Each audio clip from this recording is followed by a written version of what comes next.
खोटे लग्न करून अविवाहित तरुणांची लाखो रुपयांची आर्थिक फसवणूक करणारी टोळी नारायणगाव पोलिसांनी गजाआड केली आहे।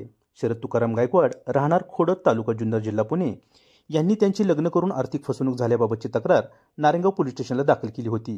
त्यानुसार नारायणगाव पोलिसांनी सुवर्णमाला सुरेश वाडकर राहणार छत्रपती संभाजीनगर, मनीषा अडसूळ राहणार सिंहगड रोड पुणे, संतोष सकाराम घोडे राहणार पिंपळनेर जालना रोड तालुका देऊळगाव जिल्हा बुलढाणा, भारती दामोदर मोरे राहणार डोणगाव इंदिरानगर तालुका मेहकर जिल्हा बुलढाणा, अश्विनी सागर जगदाळे पर्वती दर्शन सावरगड पुणे, सुनील काळे पंकज डोक दोघेही राहणार पंचतळे शिरूर, नामदेव कोल्हे राहणार जांबूत तालुका पारनेर जिल्हा अहिल्यानगर या आरोपींना त्यांच्या बुलढाणा जिल्ह्यातील मूळ गावी जाऊन तपास करून ताब्यात घेतले असता आरोपींनी याच प्रकारे गुन्हा करून अनेक युवकांना आर्थिकदृष्ट्या फसवले असल्याबाबतची माहिती मिळाली आहे।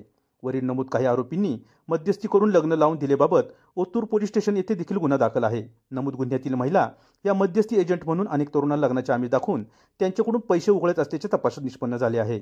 सदर गुन्ह्यातील वधू महिला अश्विनी सागर जगदाळे हिचेबाबत तपास केला असता तिला 16 वर्षाची एक मुलगी व 14 वर्षाचा एक मुलगा आहे।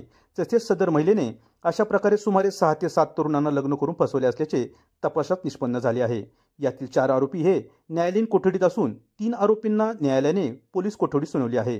दाखल गुन्ह्यातील एका आरोपीस अटक करणे बाकी असून सदर आरोपींनी जुन्नर, पारनेर, शिरूर इत्यादी ठिकाणी याच प्रकारचे गुन्हे दाखल असल्याचे गुन्ह्याच्या तपासात मिळून आले आहे।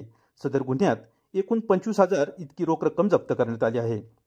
सदरची कामगिरी पुणे ग्रामीण जिल्ह्याचे पोलीस अधीक्षक संदीप सिंह गिल, अप्पर पोलीस अधीक्षक रमेश चोपडे, जुन्नर उपविभागीय पोलीस अधिकारी रवींद्र चौधर, नारायणगाव पोलीस स्टेशनचे प्रभारी अधिकारी महादेव शेलार स्टेशनाखाली पोलीस उपनिरीक्षक जगदेव पाटील करीत आहेत। Day to day news Narayangaon.